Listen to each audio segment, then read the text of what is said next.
إن الحمد لله نحمده ونستعينه ونستغفره ونعوذ بالله من شرور أنفسنا ومن سيئات أعمالنا من يهده الله فلا مضل له ومن يضلل فلا هادي له وأشهد أن لا إله إلا الله وحده لا شريك له وأشهد أن محمدا عبده ورسوله أما بعد.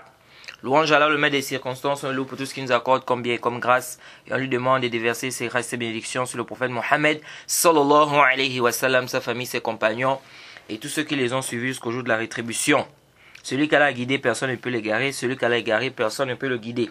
Alors nous sommes toujours dans le sharh du Nukhbatul Fikr de Al-Hafiz ibn Hajar, qu'il a nommé Nuzhatul Nazar fi Tawdih Nukhbatul Fikr fi Mustalahi Ahli al-Athar. Et là, Al-Hafiz ibn Hajar va nous parler des mutaba'at. Et on demande qu'Allah nous facilite vraiment qu'on clôture, qu'on termine ce livre. Comme je vous ai dit, il est un peu long.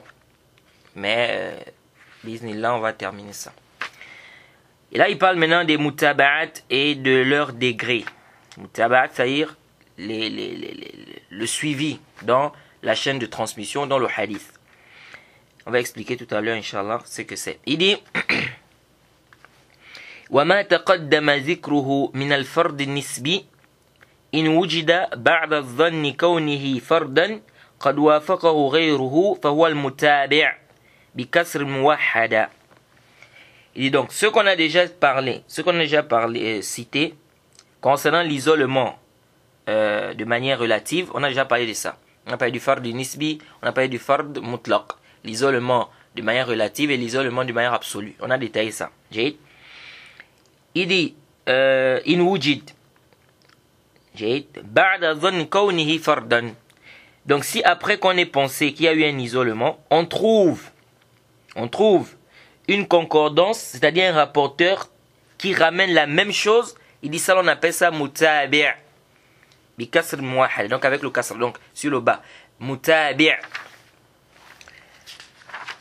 Il dit wal mutaba'atu 'ala al-maratib.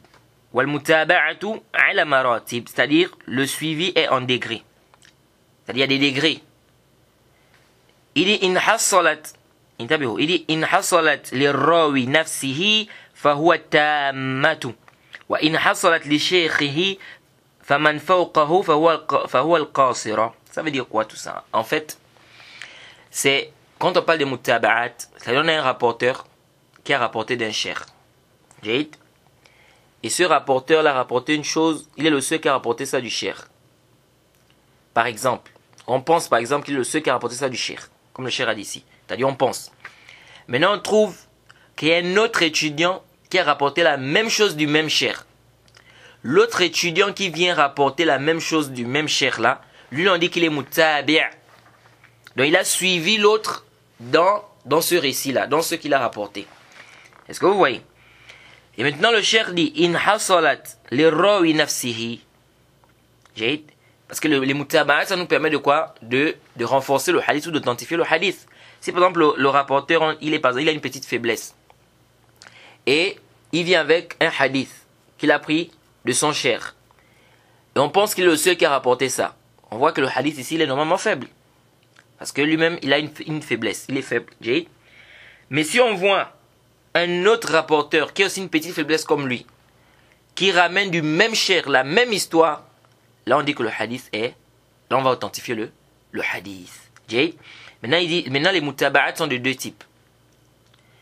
C'est pourquoi il dit que c'est en degré. Il y a ce qu'on appelle mutaba'atu tamma, c'est-à-dire le suivi ici il est complet, c'est un suivi complet, mutaba'atu tamma, et il y a ce qu'on appelle mutaba'atu qasira. C'est-à-dire c'est un suivi, mais un suivi en baisse. Ça veut dire quoi? On va expliquer. Il dit in hasalat lirrawi nafsi fahuwa tamma wa in hasalat li shaykhi faman fawqahu fahuwa al-qasira. Il dit ici le mutaba'a ici là, le suivi ici, c'est par rapport au même rapporteur. Il dit ça c'est le suivi qui est complet. Mais si c'est par rapport au cheikh et ceux qui sont en dessus, c'est-à-dire au-delà du cheikh, il dit c'est qasira. Qu'est-ce que ça veut dire? Je donne un exemple pour que ça soit simple et clair. On a par exemple un hadith de l'imam Shafi'i. L'imam Shafi'i rapporte par exemple de l'imam Malik, qui rapporte de Abdullah ibn Dinar, qui rapporte d'Ibn Omar. Donc Shafi'i عن مالك عن عبد الله بن دينار عن ابن عمر عن ابن عمر. Si un des amis, par exemple, de l'imam Shafi'i, ou bien un des proches de l'imam Shafi'i, il vient rapporter, donc l'imam Shafi'i, on voit que l'imam Shafi'i rapporte un hadith de l'imam Malik, qui rapporte de Abdullah ibn Dinar, qui rapporte de Ibn Omar. Si on trouve un des amis de l'imam Shafi'i, ou bien un des proches de l'imam Shafi'i, qui rapporte aussi le même hadith que l'imam Shafi'i a rapporté, il rapporte ça de l'imam Malik, qui rapporte de Abdullah ibn Dinar, qui rapporte d'Ibn Omar, ça on appelle ça le mutaba'a tamma. Donc ici le suivi il est complet. Pourquoi il est complet? Parce que ici il a suivi l'imam Shafi'i dans le même cher, qui est l'imam Malik. Donc l'imam Shafi'i a rapporté ce hadith de l'imam Malik, lui il a rapporté le même hadith du même cher que l'imam Shafi'i qui est l'imam Malik. Donc ici on dit que le suivi il est complet. Ensuite on a le suivi qui est en baisse. C'est quoi? C'est maintenant si on voit un rapporteur qui vient, un ami de l'imam Shafi'i ou bien un proche de l'imam Shafi'i, il vient rapporter le hadith, Jade, mais pas an Malik. Il rapporte le hadith mais pas an Malik, pas d'après l'imam Malik. Mais il rapporte le même hadith que l'imam Shafi'i a rapporté de l'imam Malik, qui a rapporté de Abdullah ibn Dinar, qui a rapporté de Ibn Omar. Maintenant, si on voit un autre rapporteur qui est proche de l'imam Malik, de l'imam Shafi'i, un compagnon par exemple de l'imam Shafi'i, il rapporte le même hadith que l'imam Shafi'i a rapporté de l'imam Malik là, mais lui ne rapporte pas ça de l'imam Malik. Lui il rapporte ça d'un autre cher qui rapporte de Abdullah ibn Dinar, qui rapporte de Ibn Omar. Ce mutaba'a, on dit qu'il est qasira. On dit qu'il est quoi? Qasira. Donc c'est le suivi qui est en baisse. Donc il a suivi l'imam Shafi'i, mais pas du même cher. D'un autre cher qui a pris de Abdullah ibn Dinar, qui a pris de Ibn Omar. Donc c'est ça la différence entre le mutaba'a qui est tamma et le mutaba'a qui est qasira. C'est-à-dire entre le suivi qui est complet et celui qui est en baisse. Il dit wa yustafad minha at-taqwiya. Donc pourquoi, quelle est la faïda, quel est l'intérêt de connaître ça? De connaître le mutaba'a tamma, le mutaba'a qasira, bien de savoir qu'il y a un mutaba'a ici. L'intérêt de ça c'est le taqwiya. C'est le renforcement, c'est-à-dire le renforcement du hadith. C'est-à-dire si le hadith est faible, on a un rapporteur qui est faible, il a une petite faiblesse, parce que vous devez savoir que le hadith da'if se renforce. Le hadith da'if peut devenir hasan li ghayrihi si ça vient avec plusieurs chaînes de transmission et si la faiblesse elle est minime. Donc on dit toujours wa haythu taba'a da'if mu'tabar fa hasan li ghayrihi fa huwa nazar in lam yakun li tuhmatin bil kadhibi aw shudhudh fa injibaruhu ubih. Le hadith, s'il a une petite faiblesse, il n'y a pas un menteur à l'intérieur, il n'y a pas quelqu'un qui est accusé de mensonge dans la chaîne de transmission, il n'y a pas quelqu'un qui se trompe trop dans la chaîne de transmission. La faiblesse, elle est minime, il n'y a pas un matrouk dans la chaîne de transmission, c'est une petite faiblesse, par exemple c'est mursal, ou bien le rapporteur, on dit qu'il a des petits problèmes au niveau de son hifz, au niveau de sa mémorisation. Donc des problèmes comme ça, le hadith à la base, on va dire qu'il est da'if. Mais si ça vient dans une autre chaîne de transmission qui est aussi da'if, comme cette chaîne de transmission là, n'est-ce pas, une petite faiblesse comme ça, ici on renforce le hadith. Et ici le hadith se renforce, ça devient quoi? Ça devient hasan li ghayrihi, on travaille avec ça. Et quant à ceux-là qui disent qu'on ne renforce pas le hadith qui est da'if, abadan, c'est une parole qui est batil. Batilun bil marra. Et on dit qu'Ibn Hazm, qu'il est de cet avis, qu'il ne voit pas qu'un hadith da'if peut se renforcer. Mais ça, c'est une parole qui est complètement batil et ça contredit la pratique des savants, des anciens savants même. Et l'imam al-Bukhari, l'imam Muslim, l'imam Nasa'i, l'imam Tirmizi, tous ces savants-là, quand on regarde leur pratique, on voit très bien quoi qu'ils renforçaient l'imam Ahmed même.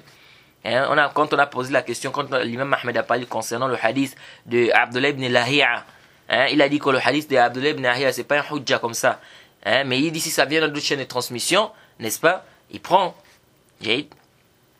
Donc pour dire quoi? Pour dire ici quoi? Que même l'imam Ahmed aussi, il voyait bel et bien qu'on renforce le hadith da'if. Donc ceux qui viennent vous dire non, c'était pas connu des mutaqaddimoun ou quoi que ça. Et même dans les ilal d'Abu Hatim, on voit clairement là-bas, clairement dans le Sani', qui voit bien que le hadith da'if peut se renforcer. C'est pourquoi, quand on disait au Cheikh Al-Albani qu'il y a des gens qui disent que le hadith da'if, le hadith qui est faible, qui a une petite faiblesse, ne peut pas se renforcer, il disait que je crains qu'il tombe dans la parole où Allah subhanahu wa ta'ala dit وَمَنْ يُشَقَّ الرَّسُولَ مِنْ بَعْدِ مَا تَبَيَّنَ لَهُ الْهُدَى وَيَتَّبِعْ غَيْرَ سَبِيلِ الْمُؤْمِنِينَ نُوَلِّهِ مَا تَوَلَّى وَنُصْلِحِ جَهَنَّمَ وَسَاءَتْ مَصِيرًا.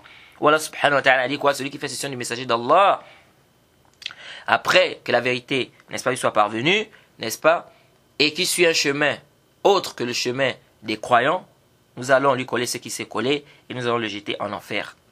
Okay? Parce que le Cheikh Al-Albani voit quoi? Il veut contredire le ijma'. Il veut contredire le consensus des savants. Les savants, les anciens savants, c'est connu qu'ils renforçaient le hadith qui est quoi? Qui a une petite faiblesse. Et l'information, elle est de trois types. On peut regrouper l'information dans trois catégories. On peut regrouper ça en trois catégories. Nous avons une information où il y a des preuves que l'information est vraie. Ça, c'est un. Deux, nous avons une information où on a des preuves que l'information est fausse. Par exemple, si il y a un menteur à l'intérieur, un kazzab, etc., on a des preuves. Et nous avons une troisième catégorie d'information. C'est une information où on n'a pas des preuves claires que c'est faux, on n'a pas aussi des preuves claires que c'est vrai. Cette catégorie d'information-là, c'est ça en fait, on peut dire que c'est ça en fait le hadith da'if qui a une petite faiblesse. Le hadith qui est da'if, on a un menteur, on dit quoi? C'est un hadith quoi? Inventé, forgé, fabriqué. Ou encore on dit que c'est le hadith, il est quoi? Si par exemple il y a un turc, on dit qu'il est da'if, il est très faible. Donc on a des dalils que le hadith là, que l'information n'est pas fondée. Dans le hadith sahih, on a des dalils que l'information est fondée. Maintenant on a la catégorie du da'if, une petite faiblesse. Cette petite faiblesse, c'est-à-dire dans la chaîne de transmission, on a un rapporteur par exemple qui a un problème de mémoire. Mais il n'a pas un problème de mémoire au degré où ça le classe, n'est-ce pas, dans la catégorie de ceux qui sont très faibles. Alors cette catégorie de hadith, ici on n'a pas un dalil clair. C'est simple, je vais vous expliquer ça simplement. Tu connais un frère qui a par exemple des problèmes, parfois il oublie, il a des problèmes parfois de mémoire. Ou il a du mal à retenir, c'est-à-dire il n'a pas une très bonne capacité de mémorisation en fait. Il n'a pas une très bonne capacité de mémorisation. Donc, parfois, n'est-ce pas, il rapporte des choses, mais il n'entend pas bien, il n'a pas bien mémorisé. Si tu apportes une information, il vient, il te dit par exemple, on était au cours du cheikh, le cheikh a dit que demain il n'y a pas cours. Alors, celui-là, du moment où tu sais qu'il a des problèmes au niveau de sa capacité de mémorisation, il a des problèmes, parfois il comprend mal, qu'est-ce qui va se passer ici? Est-ce que tu vas rejeter totalement son information? Est-ce que tu vas accepter ça totalement? Non. Tu ne vas pas rejeter totalement, comme tu ne vas pas accepter totalement. Parce que tu sais qu'il a des problèmes au niveau de la mémoire. Maintenant, l'information qu'il apporte là, est-ce que réellement ici il s'est trompé ou il ne s'est pas trompé? Il y a un doute. Donc tu n'affirmes pas totalement que l'information est fausse, tu n'affirmes pas aussi totalement que l'information est vraie. Alors ici tu fais comme si on peut dire tu fais un tawakkuf. Donc tu cherches à vérifier.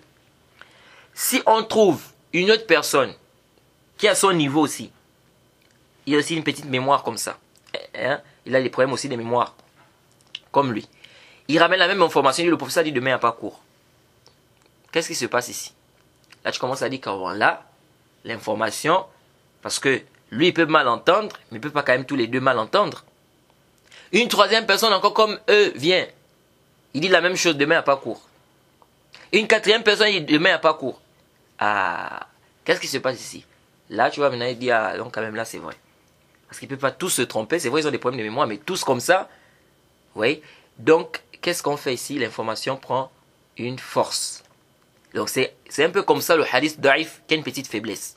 Donc quand le hadith vient et que c'est da'if et ça a une petite faiblesse, on fait le tawakkuf ici, on dit ah, ici l'information, ça peut être juste, ça peut ne pas être juste. Mais du moment où ici on n'a pas de dalil clair, Jade, ici on fait quoi? On fait le tawakkuf par rapport à cette information. Si on trouve d'autres hadiths ou d'autres rapporteurs qui viennent, qui apportent la même information, qui confirment ça, on dit ah, là ça montre ici qu'il ne s'est pas trompé ici. C'est vrai, il a l'habitude de se tromper, mais ici, il ne s'est pas trompé parce qu'il n'est pas le seul à avoir rapporté ça. Il y a d'autres qui ont rapporté ça, qui l'ont suivi dans ça. À ce moment, qu'est-ce qu'on fait? On renforce le hadith et le hadith devient Hassan li ghayrihi. Donc, qui était à la base pourtant da'if. Ça devient maintenant Hassan li ghayrihi. Bon, pas autre que lui. Ça, c'est si les rapporteurs ont une petite faiblesse. Mais s'il y a une grande faiblesse, ça ne se renforce pas. Sachez que les hadiths où il y a une grande faiblesse, ça se renforce. Ici, on a par exemple des menteurs dans la chaîne de transmission. Même si on vient 20 chaînes de transmission. Il y a des menteurs à l'intérieur, ça ne se renforce pas abadan. Pourquoi? Parce que ce sont tous des menteurs. Bien ceux qui ont rapporté sont des menteurs. C'est la même chose aussi le shaz. Hein? On a un hadith qui est shaz. Le shaz rentre dans les hadiths qui ont une grande faiblesse. Ça ne se renforce pas. Et c'est une erreur. Et l'erreur ne peut pas se renforcer. Parce que ça n'existe pas. Cette parole est une erreur. Ça veut dire que ça n'existait pas dans la parole du cheikh. Le cheikh n'a pas dit ça. Donc c'est une erreur. C'est lui qui s'est imaginé ça. Donc ça ne peut pas se renforcer. Et pourquoi si on voit un shaz avec un autre hadith qui a une petite faiblesse, on dit non mais le hadith les shaz c'est vrai mais il y a une autre hadith qui a une petite faiblesse. Donc ça se renforce. On dit non, le shaz ne se renforce pas. Donc le hadith qui est daif qui a une petite faiblesse, il a besoin d'un autre texte qui va venir le renforcer. Pas avec le shaz. Le shaz ne peut pas renforcer quoi que ce soit. Il ne peut pas aussi être renforcé. Est-ce que vous voyez? La même chose le munkar. Hein, comme disait l'imam Ahmed, al-munkar munkar abada. Le munkar il reste munkar à jamais. C'est-à-dire le munkar ne se renforce jamais. On a expliqué le munkar, c'est le fait qu'un rapporteur daif contredise des rapporteurs qui sont dignes de confiance, qui sont acceptés. Et ça c'est de manière générale. Sinon le munkar, on a dit que parfois les savants parlent du munkar pour parler parfois du hadith où il y a le tafarrud d'un rapporteur qui est sadour, qui s'isole, etc. On a parlé de ça. Il dit wa misal al-mutaba' ma rawahu al-Shafi'i. Donc ici, c'est connu que les savants renforcent des hadiths. L'imam Bukhari, Muslim, rapportent dans leur sahih, dans les mutaba'at, les shawahid. Où est l'intérêt de rapporter ces hadiths-là, les mutaba'at et les shawahid? Si ça n'avait même pas de fawaid, si ça n'avait pas de faïda, hein? Si ça n'avait pas de faïda, pourquoi ils rapportent ça? Parce que quel est l'intérêt d'amener un hadith qui est daif, qui n'a pas de faïda, qui ne peut pas être renforcé ou qui ne peut renforcer aucune information? Quelle est la faïda? Quel est l'intérêt d'apporter ça? Donc s'il est ces savants là, l'imam Bukhari, et l'imam Bukhari Muslim, c'est des anciens savants. C'est des anciens savants. Donc intabihu li hadha. Faut pas vous laisser tromper par des gens qui viennent aujourd'hui pour dire qu'un hadith daif ne se renforce pas, n'est-ce pas? D'autres même sont allés me faire du tafriq, soit disant non le shahid, on ne renforce pas, on peut remplacer par le mutaba, on ne renforce pas par le shahid, tout ça, kalamun farigh. Il dit misal al-mutaba'. إذ ما رواه الشافعي في الأم عن مالك عن عبد الله بن دينار عن ابن عمر أن رسول الله صلى الله عليه وسلم قال الشهر 29 فلا تصوموا حتى تروا الهلال ولا تفطروا حتى تروه فإن غم عليكم فأكملوا العدة 30. Il dit l'exemple d'un mutaba', d'un suivi ici, c'est ce que l'imam Shafi'i a rapporté dans le d'après Malik, d'après Abdullah ibn Dinar, d'après Ibn Omar, que le prophète Mohammed sallallahu alayhi wa sallam a dit, le mois c'est 29 jours. Il dit, ne jeûnez pas jusqu'à ce que vous voyez la lune, n'est-ce pas? Et ne rompez pas jusqu'à ce que vous la voyez. Il dit, si vous n'arrivez pas à la voir à cause des nuages, etc., complétez Sha'ban 30 jours, bien complétez 30 jours. Complétez 30 jours. Donc la lune, c'est très simple, pourquoi les gens s'embrouillent ici souvent. Lorsque nous sommes au 29, nous sommes au 29 du mois de Sha'ban. Parce que le mois, n'est-ce pas, dans l'islam, c'est soit 29, soit 30 jours. Il n'y a pas un mois de, comment on appelle ça? Il n'y a pas un mois de 31 jours. Contrairement aux mécréants. Alors, le mois, si on est à Sha'ban, le mois de Sha'ban, on est au 29 de Sha'ban. Le 29 de Sha'ban, on fait quoi? On commence à regarder la lune. Parce que vous allez voir que là, on arrive bientôt à rentrer dans le Ramadan. Là. Le 29 de Sha'ban, on regarde la lune. Donc on regarde le ciel, on fouille. Est-ce qu'il y a la lune ou il n'y a pas la lune? Si on voit la lune le 29, c'est plutôt simple. Mais c'est pas pourquoi les gens s'embrouillent souvent. Si on voit la lune le 29, ça veut dire quoi? Ça veut dire que le lendemain, c'est le début du Ramadan. Le lendemain, c'est le premier. Si on ne voit pas la lune le 29, donc, s'il y a des nuages qui couvrent n'est-ce pas? Il y a des nuages qui courent. Parce que le prophète, il fait rumma alaykum. Donc, la lune, peut-être la lune est là. Mais nous, on ne voit pas. Nous, on doit se baser sur le zahir. Parce que les gens qui disent, non, mais peut-être la lune est là-bas cachée. On n'a pas demandé de fouiller ce qui est caché. On t'a dit, si c'est-à-dire que tu n'arrives pas à voir, c'est couvert par les nuages, khalas. C'est terminé là. C'est-à-dire, vous allez faire quoi? Vous allez faire quoi? Vous allez compléter le mois de Sha'ban 30 jours. Donc ça, c'est les waswasa que les gens ont. Ils disent que non, peut-être que c'est caché. Mais qui t'a demandé? On t'a dit, fa in rumma alaykum. Si vous n'arrivez pas à voir à cause des nuages, etc., complétez. C'est simple. Alors, le prophète dit, fa in rumma alaykum fa akmilu l'a'iddata thalathin. Donc, si on n'arrive pas à voir la lune, qu'est-ce qu'on fait? Donc, le mois de Sha'ban ne sera pas 29 jours, mais ce sera 30 jours. Donc, le lendemain, ce ne sera pas le Ramadan, non. Le lendemain, ce sera le 30 de Sha'ban, parce qu'on n'a pas vu la lune. Par contre, si on voit la lune, le lendemain ne sera pas le 30, mais le lendemain, ce sera le premier du mois du Ramadan. Jade. Alors, l'imam, donc ça, c'est ça, le sens du hadith. Il dit, وهذا الحديث بهذا اللفظ ظن قوم أن الشافعي تفرد بها عن مالك. Il dit ce hadith là avec ces termes là, les gens qui ont pensé que l'imam Shafi'i est le seul qui a rapporté ça à l'imam Malik. فعدوه من غرائبه. Ils ont mis ça dans ces hadiths étranges. Jade. Hadith gharib, donc le hadith dans lequel il y a un seul rapporteur qui a rapporté ce hadith. On a expliqué. Il dit أن أصحاب مالك روى عنه بهذا الإسناد باللفظ. Il dit parce que les compagnons de l'imam Malik ont rapporté ce hadith avec ce isnad là, mais pas avec les mêmes termes. Et ils ont rapporté avec quel terme? Fa in rumma alaykum faqduru lah. Ils ont dit, ils ont rapporté que le prophète a dit quoi? Si c'est couvert par les nuages, etc. Faqduru lah, estimez. Bon, faqduru lah aussi, ça veut dire quoi? Ici, il y a eu un khilaf. Il y en a qui ont dit faqduru lah, c'est-à-dire de serrer. Parce que c'est dans la langue arabe, ça veut dire serrer. Donc ça veut dire quoi? Ça veut dire que considérer le mois de Sha'ban 29. Considérer le mois de Sha'ban, combien de jours? 29 jours. Jait. Et cet avis-là n'est pas sahih. Parce que les riwayats sont venus clairement détailler qu'il s'agit ici de compléter. Jait. Si on ne voit pas, on complète. Jait. On complète donc 30 jours et non de serrer ça à 29. Là. Jait.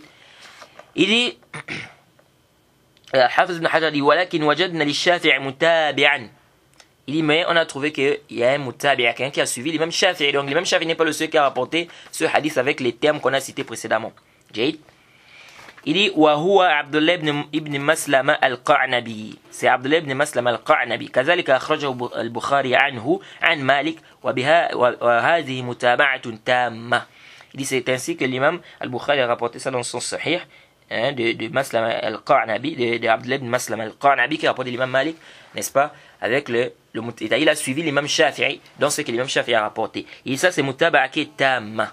Donc ça, c'est un suivi complet. Pourquoi? Parce qu'il a rapporté, Abdullah ibn Maslama al-Qa'nabi a rapporté l'imam Malik, qui rapporte de Abdullah ibn Dinar, qui rapporte d'Ibn Omar. Et l'imam Shafi'i aussi a rapporté de l'imam Malik, qui rapporte de Abdullah ibn Dinar et de Ibn Omar. Donc c'est المتابعة كي التامة. Il وجدنا له أيضا متابعة قاصرة في صحيح ابن خزيمة. Et on a trouvé aussi un متابعة qui est قاصرة. Donc un suivi qui est quoi? En baisse. Il dit من رواية عاصم بن محمد.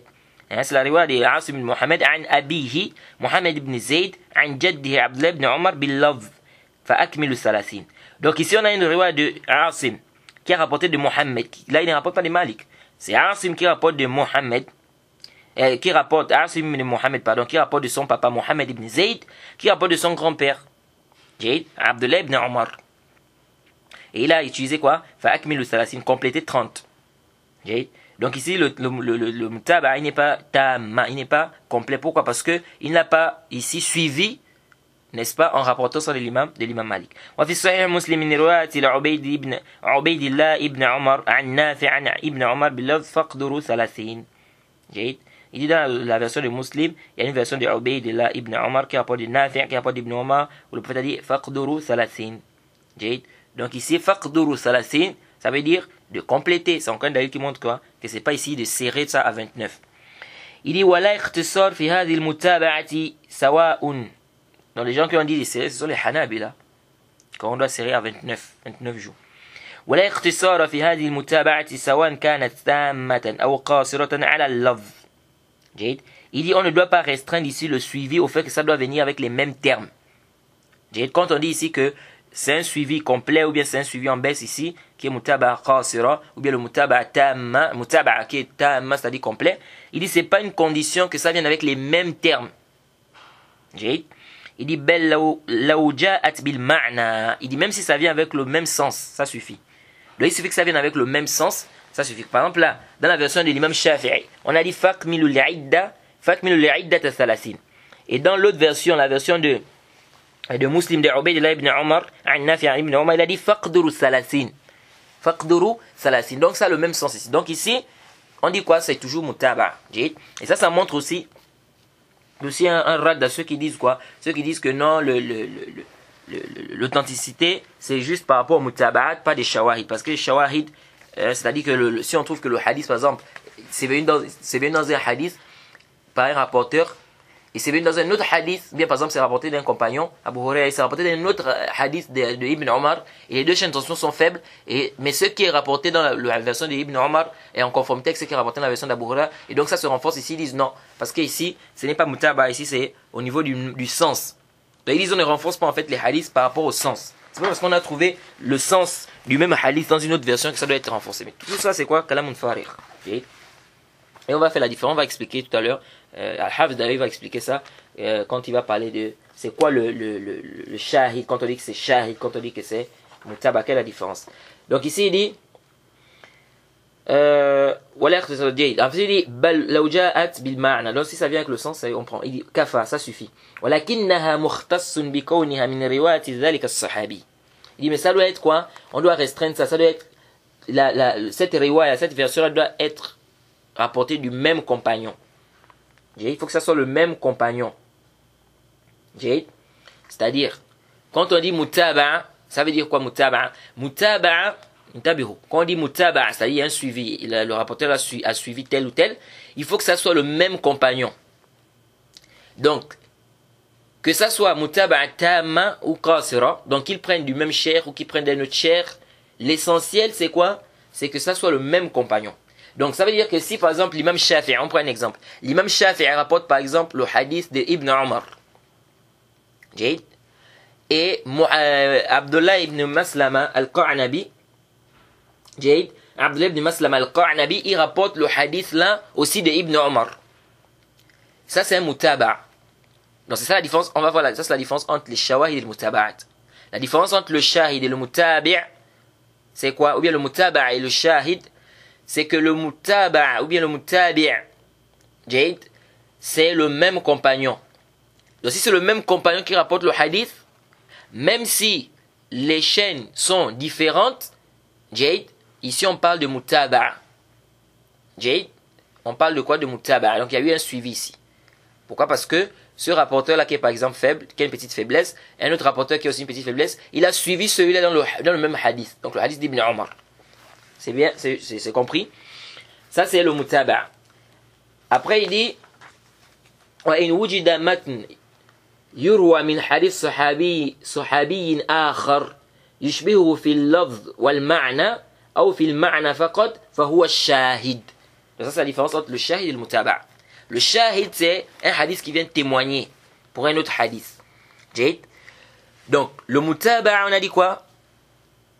On a un hadith qui est rapporté, par exemple il y a une petite faiblesse dans la chaîne de transmission. Le hadith est rapporté par exemple d'Ibn Omar. Si on trouve une autre chaîne de transmission différente de celle-là, mais il y a toujours une petite faiblesse, c'est le même hadith qui est rapporté toujours d'Ibn Omar, on dit ça c'est un mutaba'. C'est bon? Maintenant si on a un hadith qui a une petite faiblesse, donc il y a eu un suivi ici. Si on a un hadith qui a une petite faiblesse, c'est rapporté par exemple d'Ibn Omar. Le hadith a une petite faiblesse, c'est rapporté de Ibn Omar. Ensuite on trouve, mais il y a une petite faiblesse, on trouve un autre hadith qui a aussi une petite faiblesse, mais cette fois-ci qui n'est pas rapporté d'Ibn Omar, mais qui est rapporté d'Abu Hurairah. Mais c'est le même hadith. On dit que ça c'est le shahid. Ou bien c'est le même hadith, mais pas avec les mêmes termes, mais c'est le même sens. On dit que c'est shahid. Donc, le shahid, c'est le fait que ça soit rapporté d'un autre compagnon. Soit avec les mêmes termes, soit avec le même sens. Ça c'est shahid. Donc, on a un hadith à la base où il y a une petite faiblesse. Le Le hadith est rapporté par un compagnon. Si ce hadith-là, le même hadith qui est rapporté par ce compagnon-là, vient d'un autre compagnon, mais là-bas aussi il y a une petite faiblesse, on dit que c'est shahid. Si ça vient avec le même sens, on dit toujours que c'est shahid. Donc que ça vienne avec les mêmes termes que ce hadith-là, ou que ça vienne avec le même sens, c'est toujours shahid. Maintenant le mutaba, lui c'est quoi? C'est le même compagnon. C'est rapporté d'Ibn Omar, il y a une petite faiblesse.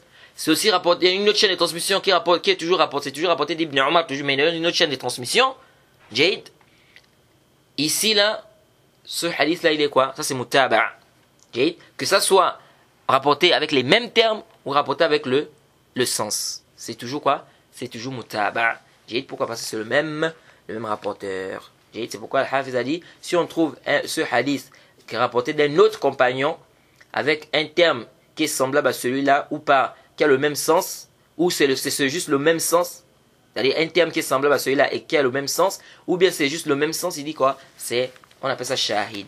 Il dit وَمِثَالُهُ في حديث الذي قدمناه ما رواه النسائي من رواية محمد بن حنين, n'est-ce pas? عن ابن عباس عن النبي صلى الله عليه وسلم فذكر مثل حديث عبد الله بن دينار عن ابن عمر سواء. Il dit l'exemple de ça, ce qu'on a rapporté, ce qu'on a cité déjà précédemment comme hadith. Il dit, il y a une riwaya qui est venue, qui est rapportée par Nasa'i, ça a été rapporté par Mohammed ibn Hunayn, qui rapporte d'Ibn Abbas, que le prophète Mohammed sallallahu alayhi wa sallam a dit. Il a cité le même hadith que le hadith d'Abdullah ibn Dinar qui rapporte d'Ibn Omar. La même chose. Donc là, c'est quoi ici? Là, c'est un shahid. Pourquoi c'est un shahid? Parce que le compagnon est différent. Là-bas, c'est le hadith d'Ibn Omar, mais ici, c'est le hadith d'Ibn Abbas. Il dit, Fahadha bil lafz. Et c'est avec les mêmes termes. Il dit donc, c'est pourquoi il dit, ça c'est avec les mêmes termes. Il dit, wa amma bil ma'na, quant au sens, c'est-à-dire c'est pas les mêmes termes, mais c'est le même sens. فهو ما رواه البخاري من رواية محمد بن زياد عن أبي هريرة باللفظ فإن غم عليكم فاكملوا عدة شعبان 30. Donc là il a même cité, il a dit quoi? Si le ciel est couvert, il y a des nuages, etc. Complétez la date de Sha'ban 30. Donc complétez Sha'ban 30 jours.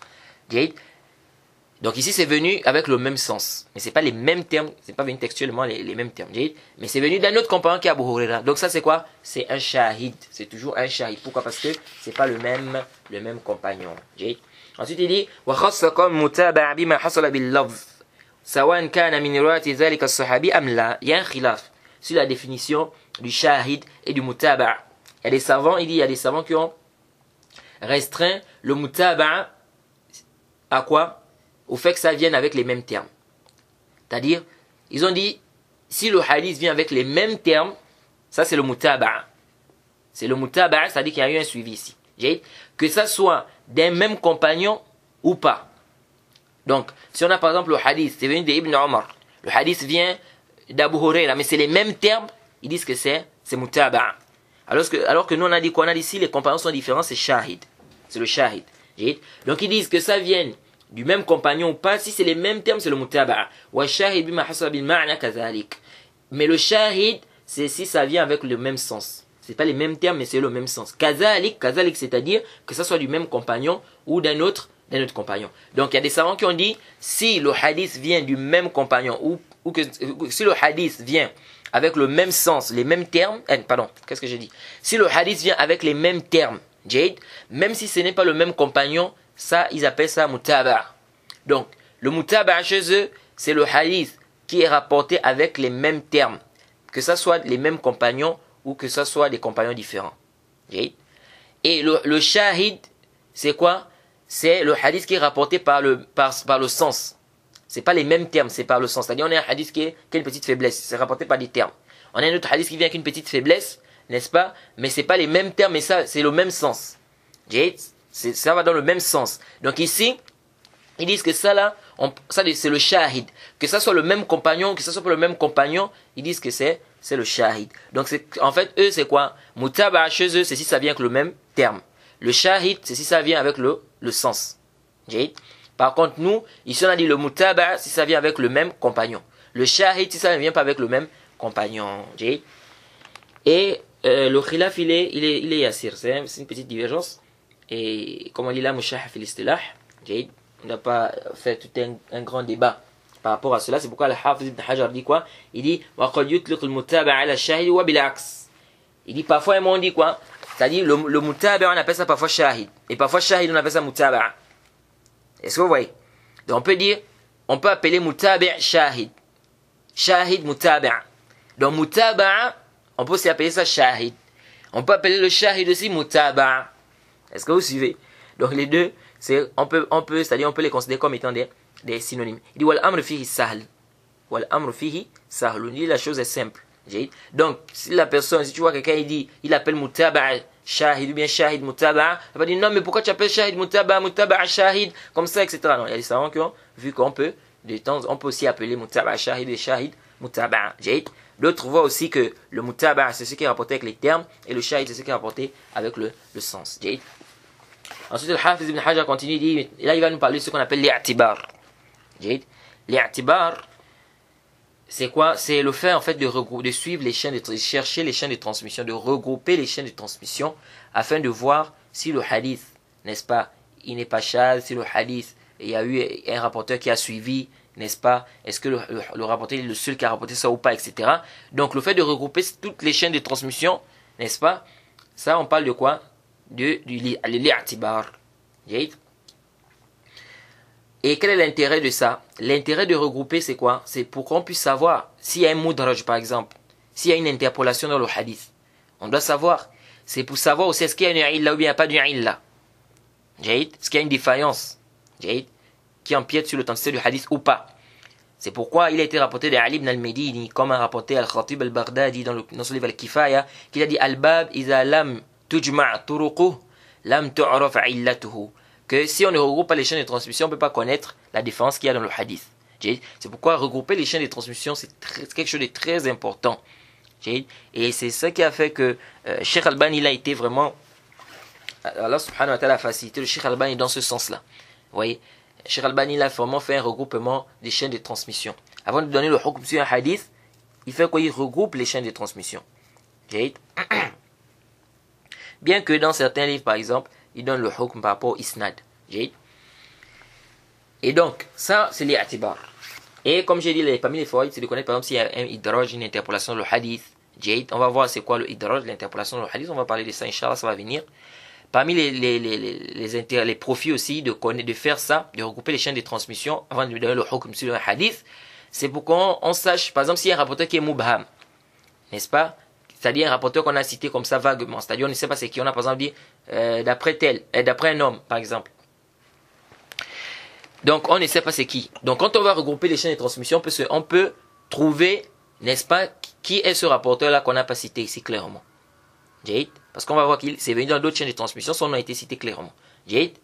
Parmi les intérêts aussi, c'est quoi? C'est parce que quand on va trouver ce rapporteur-là, on va savoir s'il est digne de confiance ou pas. Parce que lorsqu'on a dit seulement d'après un homme c'est qui? Oui. Or, quand on va regrouper les chaînes de transmission, on va se rendre compte que l'homme qui disait ici, c'était tel. Et donc là, on va savoir s'il est sira ou s'il n'est pas sira. Parmi les intérêts aussi, parmi les intérêts de faire ça, c'est quoi? C'est si par exemple on a un mudallis. Il a dit an. Donc si on regroupe les chaînes de transmission, on peut trouver que dans d'autres chaînes de transmission, il a dit clairement j'ai entendu. Dans d'autres chaînes de transmission, il a dit clairement j'ai entendu. Donc ça nous permet d'authentifier le hadith. De la même manière aussi, le contraire. Si on a par exemple un hadith où on a un mudallis qui a dit que j'ai entendu. Il a dit j'ai entendu. Le mudallis a dit j'ai entendu. On va voir c'est quoi le mudallis, Inch'Allah, ça va venir. Le mudallis a dit j'ai entendu. Lorsqu'on regroupe les chaînes de transmission, on se rend compte que tous ceux qui ont rapporté le hadith du même cheikh, aucun d'eux n'a dit qu'il a dit j'ai entendu. Tous ont dit il a dit d'après. Il a dit an. Donc il a rapporté la riwaya bil an. On se rend compte qu'il n'y a qu'un seul rapporteur qui a dit j'ai entendu. À ce moment, qu'est-ce qu'on dit? On dit donc la version là qui a été rapportée par ce rapporteur qui dit qu'il a dit j'ai entendu, c'est une version qui est da'ifa, elle est shadha. Elle est marginale. Pourquoi? Parce qu'il a contredit ceux qui sont dignes de confiance, parce que tous sont rapportés du même cheikh qu'il a dit quoi? Il a dit an. Et lui, le seul qui a mis sami'tu. Donc, il s'est sûrement trompé ici. Donc, le fait de regrouper les chaînes de transmission, ça a vraiment plusieurs fawaïd, ça a plusieurs intérêts. Après, il dit, le Hafiz dit ici, وَاعْلَمْ أَنَّ تَتَبُّعَ الطُّرُقِ مِنْ جَوَامِعِ الْمَسَانِيدِ وَالْأَجْزَاءِ لِذَلِكَ الْحَدِيثِ الَّذِي يُظَنُّ أَنَّهُ فَرْدٌ لِيُعْلَمْ هَلْ لَهُ مُتَابِعٌ am la fahuwa li'tibar. Il dit sache que le fait de chercher les chaînes de transmission, de regrouper les chaînes de transmission dans les jawami', dans les kutub jawami' comme le Jami' Tirmidhi, etc., dans beaucoup de livres, ou les masanid, des livres qui rapportent des hadiths avec les asanid, ou al-ajza, comme par exemple le livre de Kitab al-Jihad de Abdel ibn Mubarak, par exemple. Les alik al-hadith, il dit le fait de chercher les chaînes de transmission, regrouper les chaînes de transmission, n'est-ce pas, d'un hadith précis, un hadith dont on pense qu'il y a quoi? Qu'il y a eu un isolement. Qu'il n'y a qu'une seule personne qui a rapporté ça. Il dit pour savoir si ce rapporteur-là, réellement, il n'est pas le seul. Si ce rapporteur est le seul qui a rapporté ça. C'est-à-dire, est-ce qu'il y a quelqu'un qui l'a suivi dans ça? Oui ou non. Il dit le fait de regrouper ces chaînes de transmission, le fait de savoir ça, ça c'est l'i'tibar. On appelle ça quoi? L'i'tibar. Il dit وقول ابن صلاح معرفة الاعتبار والمتابعات والشواهد قد يوهم أن الاعتبار قسيم لهما وليس كذلك بل هو هيئة توصل إليهما. Al-Hafiz ibn Hajar dit la parole d'Ibn Salah. Ibn Salah, ce qu'il a dit, connaître l'i'tibar, les mutaba'at et les shawahid. J'ai expliqué c'est quoi les mutaba'at et les shawahid. Il dit quand l'imam Ibn Salah, on a aussi expliqué ça veut dire quoi l'i'tibar. Il dit quand Ibn Salah a dit ma'rifatu l'i'tibar. Donc, ma'rifatul i'tibar, wal mutaba'at, wal shawahid, il dit on peut penser que l'i'tibar, c'est quoi? C'est une catégorie à part. Il dit alors que c'est pas le cas. Parce qu'il a dit connaître l'i'tibar, connaître les mutaba'at. Donc, connaître l'i'tibar et les mutaba'at et les shawahid. Donc, c'est comme s'il a cité trois catégories. Il dit donc on peut croire qu'ici il y a trois catégories. Il y a les mutaba'at, il y a les shawahid et il y a l'i'tibar. Donc, c'est comme si c'est une catégorie à part. Il dit non. Il dit c'est plutôt quoi? C'est plutôt c'est plutôt ce qui nous permet d'y arriver. D'arriver à quoi? D'arriver au mutaba'at et au shawahid. Donc c'est la recherche en fait qui nous permet là, c'est-à-dire le fait de regrouper ces chaînes de transmission là, afin de savoir s'il y a les mutaba'at, s'il y a des gens qui ont, s'il y a des mutaba'at, mais des shawahid, s'il y a des rapporteurs qui ont suivi ou pas. C'est ça là qu'on appelle l'i'tibar. Donc l'i'tibar nous permet d'arriver au mutaba'at et au shawahid. Donc Al-Hafiz ibn Hajar avait dit que quand Ibn Salah a dit ma'rifatul i'tibar wa shawahid wal mutaba'at, il dit c'est comme si on peut croire ici qu'il y a trois catégories alors que non. Mais l'i'tibar c'est plutôt ce qui nous permet d'arriver au mutaba'at ou bien au shawahid. Il dit wa jami' ma taqaddam min aqsam al-maqbul tahsul fa'idatu taqsimihi bi'a'tibar maratibihi 'inda al-mu'arada. C'est-à-dire dit que quel est l'intérêt de tous ces taqsimat-là qu'il a eu à faire des hadiths maqboul, donc le sahih, le hasan, le sahih li ghayri, le hasan li ghayri. Quel est l'intérêt? Il dit, l'intérêt de ça, c'est quoi? C'est de connaître leur degré, n'est-ce pas, lorsqu'il y aura par exemple le ta'arud, lorsqu'il y aura une contradiction. S'il y a par exemple une contradiction entre le sahih et le hasan, et qu'on n'arrive pas à faire un jama', et qu'on veut faire le tarjih, parmi les moyens pour faire le tarjih, parmi les moyens, il y a quoi? Le fait de faire préciser celui qui est plus authentique sur ce qui est moins authentique. Donc, on va voir que le sahih est plus authentique que le hasan, donc on va faire préciser le sahih sur le hasan. On va voir par exemple que le hasan li zatihi, il est plus fort que le hasan li ghayri. On va faire préciser le hasan li zatihi sur le hasan li ghayri. On va voir que le sahih li zatihi est plus authentique que le sahih li ghayri. Donc on va faire préciser le sahih li zatihi sur et wa hakaza. Ensuite, il dit mukhtalif al-hadith. Là, il va nous parler du mukhtalif al-hadith. Hafiz ibn Hajar, il va nous parler, du mukhtalif al-hadith ici. Il dit summa al-maqboul. Ça veut dire quoi le mukhtalif al-hadith? En fait, c'est un hadith où, à l'intérieur, il y a un semblant de contradiction. On a déjà détaillé qu'en réalité, il n'y a pas de contradiction dans le wahi, dans la révélation. Il n'y a pas de contradiction dans les nusus authentiques. S'il y a contradiction, c'est dans nos compréhensions. Mais lorsqu'on a de manière apparente une contradiction, il faut faire quoi? Qu'est-ce qu'on doit faire? S'il y a un semblant de contradiction dans les textes, on appelle ça mukhtalif al-hadith. Et il y a des savants qui ont écrit dans cela. Il dit ici, summa al-maqboul. Il dit, puis le maqboul, le hadith qui est accepté là, yanqasim aydan ila ma'moulin bihi wa ghayr ma'moulin bihi. Il dit, le maqboul se divise aussi au ma'moul bihi, c'est-à-dire au texte, n'est-ce pas, dont on peut travailler avec, et au texte où on ne travaille pas avec. C'est-à-dire, le hadith qui est maqboul, qui est accepté, on peut travailler avec ce hadith comme on peut ne pas travailler avec ce hadith. Et pourtant c'est maqboul. Donc est-ce qu'on a un texte authentique où on ne travaille pas avec? Oui. Si le texte par exemple il est mansour, il est abrogé. Donc c'est authentique, mais on ne travaille pas avec. Pourquoi? Parce qu'il est abrogé. Donc il dit que le maqboul se divise en deux. D'ailleurs le texte qui est accepté se divise en deux. Il peut être maqboul et on travaille avec, comme il peut être maqboul et on ne travaille pas avec. لأنه إن سلم من المعارضة أي لم يأتي خبر يضاده فهو المحكم وأمثلته كثيرة. Il dit si ce hadith est dépourvu de contradiction, il n'y a pas de texte qui contredit ce texte-là. Il n'y a pas une information qui vient contredire cela. Il dit ça c'est le muhkam, c'est le texte qui est clair. Et il dit il y a plusieurs exemples par rapport au texte qui est clair. Il dit وَإِنْ عُورِضَ فَلَا يَخْلُ إِمَّا أَنْ يَكُونَ مُعَارَضَةُ مَقْبُولًا مثله أو يكون مردودا فالثاني لا أثر له لأن القوي لا يؤثر فيه مخالفة الضعيف. Hafiz ibn Hajar dit maintenant s'il est contredit, le texte là s'il est contredit, si le texte qui est maqboul est contredit, il dit soit celui qui le contredit c'est un texte qui est accepté aussi comme lui. Ou ce qui le contredit c'est un texte qui est accepté comme lui. Il dit أو يكون مردودا ou bien c'est un texte qui est rejeté. Donc qui est par exemple faible. Il dit فَالثَّانِ لَا أَثَرَ لَهُ. Il dit le deuxième, il n'a pas de ta'thir, il n'a pas d'impact. Le deuxième ici c'est celui qui est rejeté. Donc celui qui est rejeté n'a pas d'impact. Il dit pourquoi? لأن القوي لا يؤثر فيه مخالفة الضعيف. Il dit car le texte qui est fort, n'est-ce pas, ne peut pas être influencé par celui qui est faible. Donc si on a par exemple un texte qui est faible, qui vient contredire un texte qui est authentique, on ne prend pas le texte qui est daïf, on laisse le texte qui est daïf.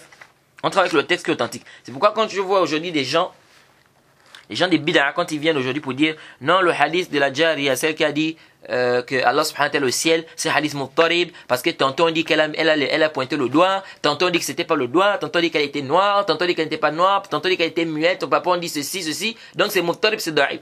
Et qui vous a expliqué que le muttarib c'est comme ça? Lorsque les gens ne connaissent pas un domaine, lorsqu'ils rentrent à l'intérieur, c'est quoi? C'est le foufou. Pour parler du hadith muttarib, il faut d'abord que toutes les chaînes de transmission soient d'abord au même niveau. Si on a des chaînes de transmission da'ifa, on a des versions qui sont authentiques. La version qui dit qu'elle a pointé le doigt, c'est da'ifa. C'est pas authentique. Donc, du moment où on a d'ailleurs les versions qui sont faibles, si les versions faibles contredisent les versions qui sont authentiques, on dit quoi? On dit non, il y a contradiction. Il n'y a pas contradiction. On prend les versions qui sont da'ifa, on met ça de côté et on travaille avec les versions qui sont authentiques. Donc il n'y a pas de contradiction. On va parler de contradiction si les deux versions sont d'abord authentiques. Est-ce que vous voyez? Donc c'est pourquoi il dit ici, Al-Hafiz ibn Hajar nous dit ici, si celui qui vient contredire, il est faible, il dit ça n'a pas d'impact, donc on ne va pas travailler parce que il est daïf. Le daïf ne peut pas venir ici, on ne peut pas prendre ce daïf et on dit ça vient contredire ce qui est authentique, et puis on va commencer à discuter ici comment on peut faire le jama'. Non, Aslan c'est daïf. Il dit, وَإِنْ كانت المعارضة بمثله فلا يخلو إما أن يمكن الجمع بين مدلوليهما بغير التعسف أو لا. Il dit ici maintenant il y a une contradiction et que la contradiction, c'est-à-dire ce qui contredit le hadith authentique là, c'est un hadith comme lui qui est aussi accepté. Il dit soit on peut faire le jama' entre les deux sans difficulté ou on ne peut pas faire le jama'. فَإِنْ أَمْكَنَ الْجَمَعَ. Si on peut faire le jama', c'est-à-dire si on peut trouver un terrain d'entente entre les deux textes, si on peut regrouper les deux textes, جيد فهو النوع المسمى مختلف الحديث. Si on peut regrouper les deux textes, alors ça rentre dans la catégorie de ce qu'on appelle le mukhtalif al-hadith. Ça rentre dans la catégorie de ce qu'on appelle le mukhtalif al-hadith. Et ici, lorsqu'on a deux textes qui semblent se contredire, la première chose à faire c'est le jama'. La première chose à faire c'est de trouver un terrain d'entente entre les deux textes. Et non de faire précéder un texte sur un autre. Ça c'est l'avis de la majorité des savants, contrairement aux Hanafiya qui disent le tarjih muqaddam ala al-jama'. Ils disent qu'on fait d'abord le tarjih, après on fait le jama'. Mais ça c'est pas sahih. Et parmi les arguments qu'ils avancent, ils avancent quoi? Que lorsqu'on a deux textes qui semblent se contredire, ça veut dire qu'il y a une erreur quelque part. Et ils disent que tous les uqala, tous ceux qui raisonnent, n'est-ce pas, ils savent très bien que lorsqu'on a deux informations qui se contredisent, on n'a pas le droit de faire précéder l'information qui est fausse, ou bien l'information où il y a l'erreur, sur l'information qui est vraie, ou l'information où il n'y a pas l'erreur. Ni de les mettre au même niveau. Ils disent donc, lorsqu'on a deux textes qui semblent se contredire, n'est-ce pas? La première chose à faire, c'est le tarjih. On doit chercher à savoir, on doit faire précéder un sur un autre. On doit faire précéder un sur un autre. Donc, on va d'abord chercher, donc ils vont chercher d'abord à savoir, ils vont regarder par exemple les dates. S'ils voient ici qu'il y a un qui est venu après, ils vont dire que l'autre a été abrogé. Donc ce qui est venu avant, ça a été abrogé par ce qui est venu après. Ça c'est parmi les dalils que les Hanafi avancent pour soutenir leur qaïda ou leur as en disant quoi que on fait d'abord précéder le, comment on appelle, le tarjih, c'est-à-dire faire précéder un texte sur un autre prévaut sur le fait de trouver un terrain d'entente entre les deux. Or la majorité des savants disent non, c'est le contraire. Al-jama' awla min al-tarjih. Al-jama' awla min al-tarjih. C'est-à-dire trouver un terrain d'entente entre deux textes qui semblent se contredire prévaut sur le fait de faire précéder un texte sur un autre. Et parmi les dalils que ces savants-là ont avancé, c'est que travailler avec deux textes, n'est-ce pas, prévaut sur le fait de travailler avec un et laisser l'autre. Parce que lorsqu'on va travailler avec un et laisser l'autre, on a annulé un texte. Or les deux textes, la base c'est quoi? C'est le wahi. Donc si on peut travailler avec les deux textes, ici on doit travailler quoi? Avec les deux textes là. Jade. Et on va avancer aussi d'autres dalils. Mais ici là, par rapport au dalil des Hanafiya, ça ne tient pas. Le dalil des Hanafiya, ça ne tient pas. Pourquoi? Parce qu'on dit oui, c'est vrai, ceux qui raisonnent, ils savent très bien, ils se sont mis d'accord que si on a deux informations qui se contredisent, on n'a pas le droit de faire précéder l'information où il y a l'erreur sur l'information où il n'y a pas l'erreur, ou bien on n'a pas le droit de faire précéder l'information vraie sur l'information qui est fausse. Ça n'a pas de problème. Mais ici, là, c'est pas un dalil pour dire qu'on doit faire d'abord précéder, on doit chercher à faire précéder un texte sur un autre. Là, relate. Pourquoi? Parce que nous disons qu'on doit commencer par le jama'. On doit d'abord chercher à trouver un terrain d'entente. On doit chercher d'abord à comprendre les textes. Si maintenant on n'a pas pu, parce que les Hanafiya disent que si ils n'ont pas pu faire le tarjih, c'est à ce moment qu'ils font le jama'. S'ils n'ont pas pu faire précéder un texte sur un autre, c'est à ce moment qu'ils vont faire ils vont chercher à trouver un terrain d'entente. Or le Jumhur disent non, on commence d'abord par trouver un terrain d'entente entre les textes. Maintenant si on ne peut pas, c'est à ce moment qu'on va faire précéder un texte sur un autre. Et donc on dit, si on commence par le jama', on commence par trouver un terrain d'entente entre les deux textes, qu'est-ce qui va se passer? Il n'y aura plus de contradiction. Et si on réussit à trouver un terrain d'entente entre les deux textes, à concilier les deux textes, ici ça veut dire qu'il n'y a plus de contradiction. Donc s'il n'y a plus de contradiction, plus besoin de parler de tarjih. On n'a plus besoin de dire qu'on fait précéder un texte sur un autre. Donc quand vous dites que vous devez d'abord commencer par le tarjih, vous devez commencer par faire précéder un texte sur un autre texte, ensuite vous devez maintenant trouver, si vous n'arrivez pas, vous cherchez maintenant à trouver, vous faites maintenant quand vous cherchez à trouver un terrain d'entente, vous cherchez à concilier les deux textes. Nous disons du moment où nous, on a déjà trouvé une conciliation entre les deux textes, on a déjà trouvé un terrain d'entente entre les deux textes, on n'a plus besoin de faire le tarjih. Donc votre tarjih, aslan, c'est quoi? C'est mardoud. C'est-à-dire faire précéder un texte sur un autre ici, c'est plus accepté puisque ici, parce qu'à quel moment on fait le tarjih? On veut faire le tarjih lorsqu'on voit la contradiction. Mais si on a pu trouver un terrain d'entente entre les textes, on a pu concilier les deux textes, pourquoi on va faire le tarjih encore? On n'a plus besoin de tarjih. Le tarjih, on le fait, c'est-à-dire on fait précéder un texte sur un autre texte, c'est lorsqu'on n'arrive pas à concilier les deux textes. Mais si on arrive à concilier les deux textes, quel tarjih qu'on veut faire ici?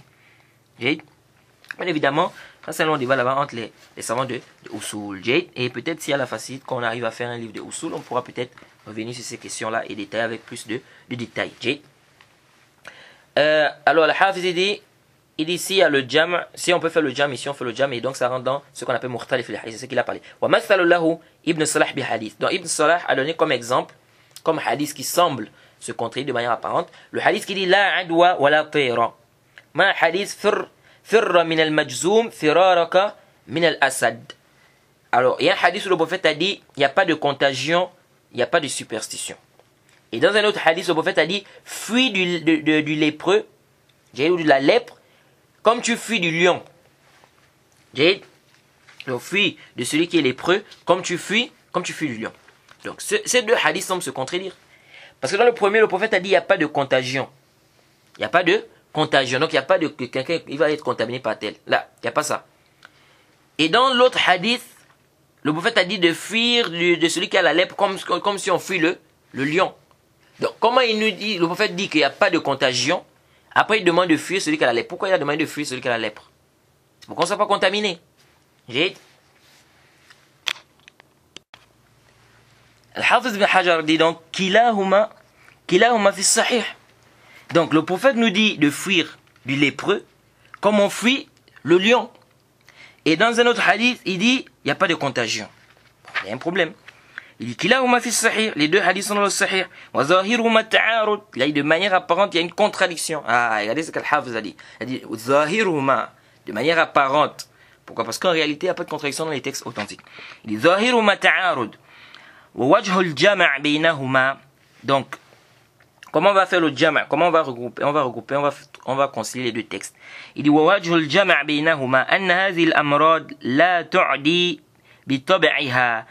ولكن الله جعل المخالطة المريض بهذا للصحيح سببا لاعتدائه مرضه. Il dit comment faire le jama' en disant quoi?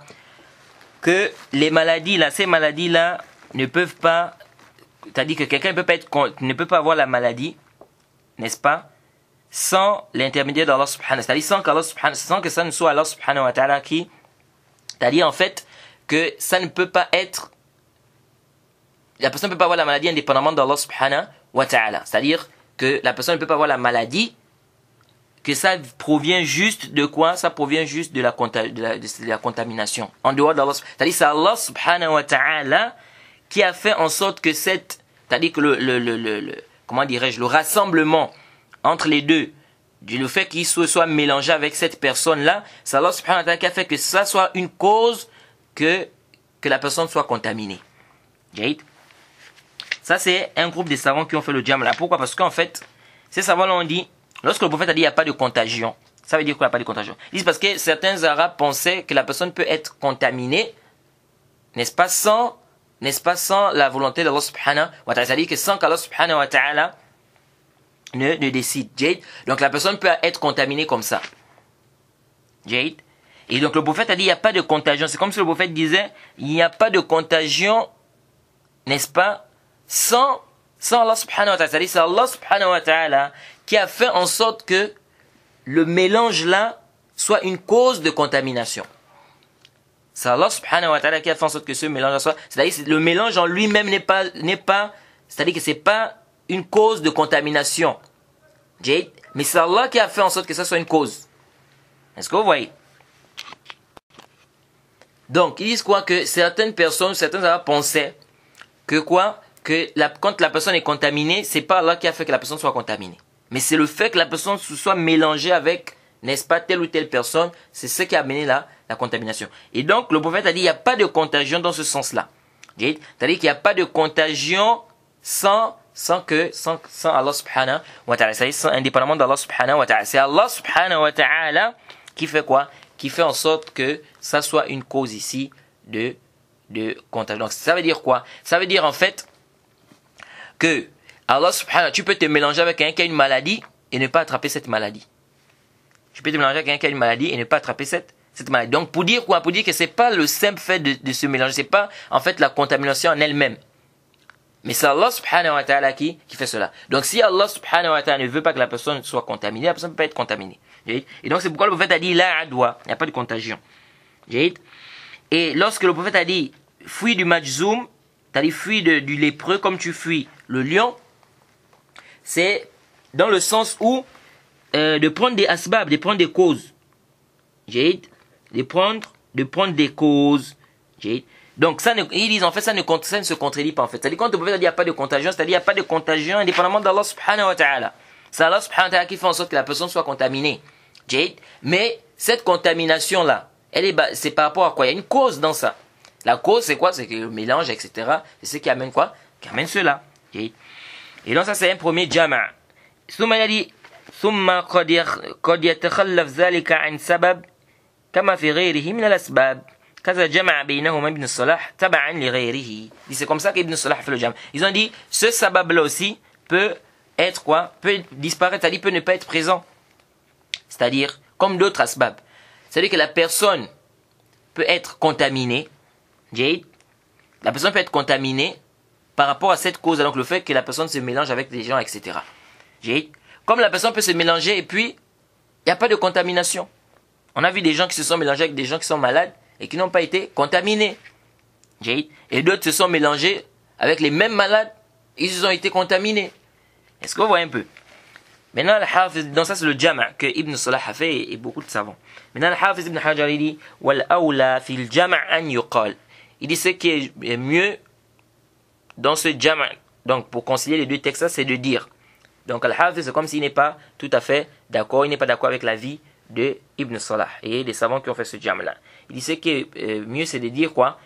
Inna nafyahu li'adwa baqin ala umumihi wa qad sahha qawluhu la yu'da shay'un shay'an. Il dit, quand le prophète a infirmé ici la contagion ici, il dit c'est général. Ça doit rester comme ça. Il dit, c'était prouvé que le prophète a dit la yu'da shay'un shay'an. C'est-à-dire rien ne contamine, n'est-ce pas, une autre chose. Il dit wa qawluhu liman 'aradahu bi anna al-ba'ira ajraba yakun fil ibil sahiha fa yukhalituhu fatajrab حيث رد عليه بقوله صلى الله عليه وسلم فتجرب حيث رد عليه بقوله صلى الله عليه وسلم فمن أعدى الأول. Là il parle du hadith où il y a un compagnon qui est venu voir le prophète Mohammed sallallahu alayhi wa sallam. Il a dit qu'il a quoi? Il a des chamelles ou bien des chameaux, et dans les chamelles ou les chameaux là, lorsque les chamelles qui sont malades se mélangent avec celles qui sont en bonne santé, il y a quoi? Il y a la maladie. C'est-à-dire, celles qui sont en bonne santé tombent malades. Celles qui sont en bonne santé tombent malades.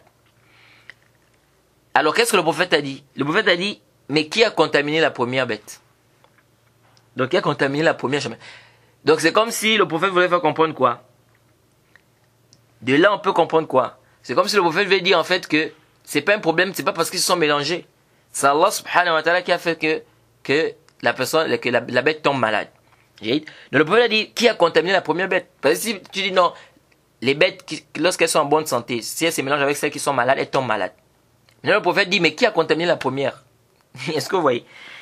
Il dit, يعني أن الله ابتدأ بذلك في الثاني كما ابتدأه في الأول. C'est-à-dire que c'est Allah subhanahu wa ta'ala qui a fait ça, comme il a fait pour la première bête qui est tombée malade. Donc comme Allah subhanahu wa ta'ala a fait, n'est-ce pas, que la première bête tombe malade, c'est cette même manière qu'Allah subhanahu wa ta'ala a fait que les autres bêtes là qui se sont mélangées tombent malades. Est-ce que vous voyez? Il dit wa amma al-amr bil firar min al-majzum. Donc Ibn Hajar dit les textes ici sont clairs qu'il n'y a pas de contagion. Il n'y a pas de contagion. Maintenant il dit wa amma al-amr bil firar min al-majzum min bab sadd az-zara'i. Il dit quand maintenant au hadith où le prophète a dit de fuir du lépreux comme on fuit le lion, il dit ça c'est min bab sadd az-zara'i, c'est pour fermer la porte. Donc, il faut bien voir ici qu'il y a deux avis. Premier avis, c'est l'avis qui dit quoi? Que ici, là, ça veut dire que la contagion ici n'est pas... C'est-à-dire la personne ne tombe pas malade comme ça. C'est-à-dire c'est Allah subhanahu wa ta'ala qui fait en sorte que quoi? Qui fait en sorte que la personne tombe. Donc, la maladie ne quitte pas de cet endroit pour aller dans cet endroit comme ça seul. Là, c'est Allah subhanahu wa ta'ala qui fait cela. Jade. Ça, c'est le premier avis. Deuxième avis... Donc, quand le prophète a dit qu'il n'y a pas de adwa, c'est dans ce sens-là. C'est-à-dire qu'il n'y a pas de contagion comme ça seul. C'est Allah subhanahu wa ta'ala qui fait qu'il y ait quoi? Qu'il y ait une contamination. Jade. Contrairement à l'autre avis. L'autre avis, ils disent quoi? Comme les Hafiz ici, ils disent que c'est général, il n'y a pas de contagion. Le hadith est clair, il n'y a pas de contagion. Jade.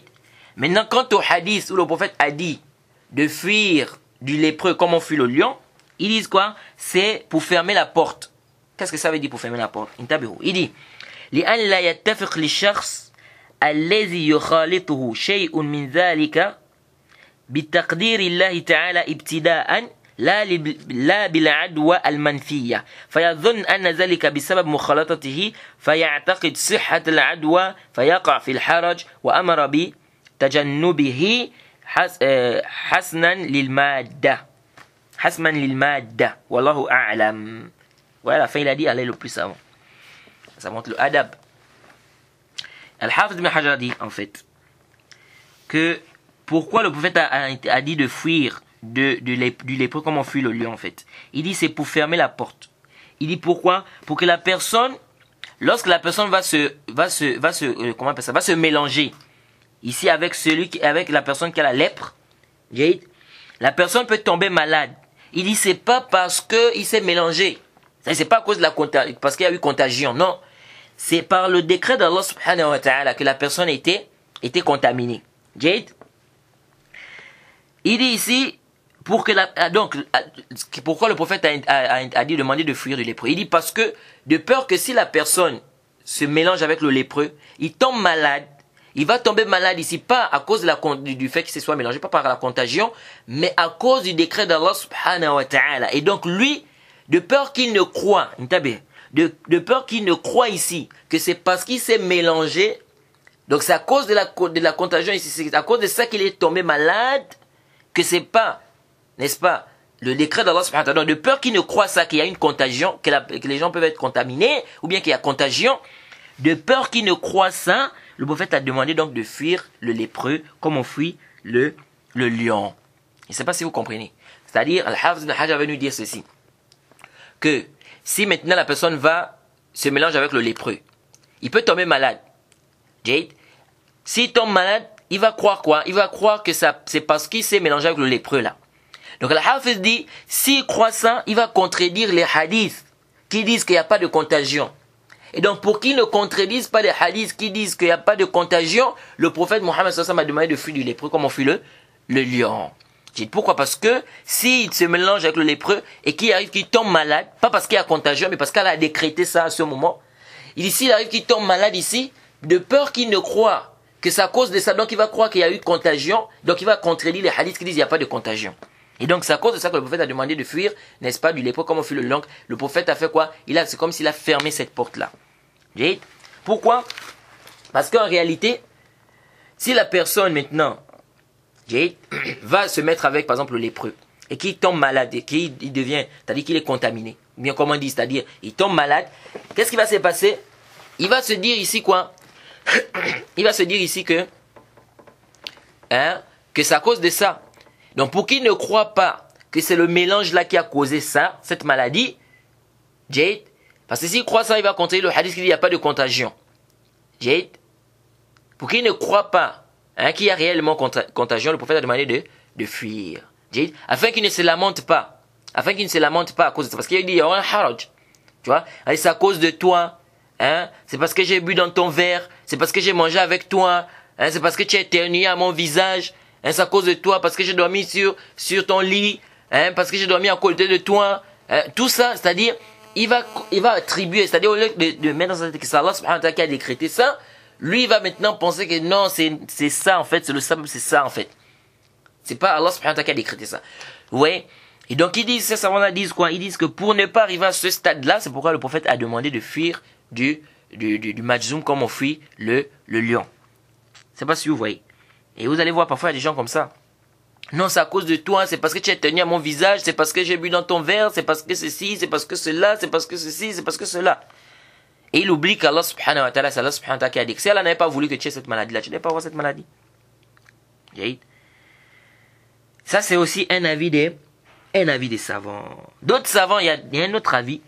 Il y a certains savants qui ont même dit que le hadith qui dit de fuir du lépreux, c'est un hadith qui a été abrogé. Pourquoi? Ils disent parce que ça a été rapporté que le prophète Mohammed sallallahu alayhi wa sallam a mangé avec un lépreux. Et il a dit fiqatan billah wa tawakkul alayhi. Il dit je place ma confiance en Allah. Yallah. Et le prophète a mangé avec le lépreux là. Il a dit qu'il place sa confiance en Allah et puis il mange et il a mangé avec ce lépreux là. Donc ils disent que ça montre que le hadith qui dit de fuir du lépreux, comme on fuit le lion, ça a été abrogé. Mais ça c'est daif. Le hadith là, c'est-à-dire le hadith qui dit que le prophète a mangé avec un lépreux et puis il a dit je place ma confiance en Allah, c'est un hadith qui est daif. C'est un hadith qui est quoi? Qui est daif. C'est pourquoi certains sont même allés à dire que c'est mustahab. C'est mustahab de fuir, c'est pas obligatoire mais c'est préférable de fuir du lépreux. À la kulli hal, c'est un débat parce qu'ils ont dit min bab sabil ihtiyad wal istihbab. C'est un long débat là-bas. Ça c'est daif. Et même si c'était au sahih, même si c'était authentique, est-ce que l'acte peut venir abroger la parole? L'acte, est-ce que ça peut abroger la parole? On verra ça, on va parler de cette question, Inch'Allah. Ça, c'est une question qui est détaillée dans les questions dans les livres des usul, des fondements de la jurisprudence islamique. Est-ce que l'acte du prophète peut abroger sa parole? Bien, est-ce que l'acte peut abroger la parole? On va parler de ça, Inch'Allah, quand il va nous parler du nasr, Inch'Allah. Donc, voilà ce qu'il faut retenir ici. Bon. La vie d'Ibn Hajar, c'est aussi la vie de Mubarak Fouri, dans le Tuhfatul Ahwazi. Donc voilà un peu ce qu'il faut retenir ici par rapport à ce hadith. Jade. Alors on va s'arrêter ici. Et le prochain cours, le cheikh ici va rentrer dans ce qu'on appelle le nasikh wal mansour. Subhanaka Allahumma bihamdik. Wa ashhadu an la ilaha illa anta astaghfiruka wa atubu ilayk.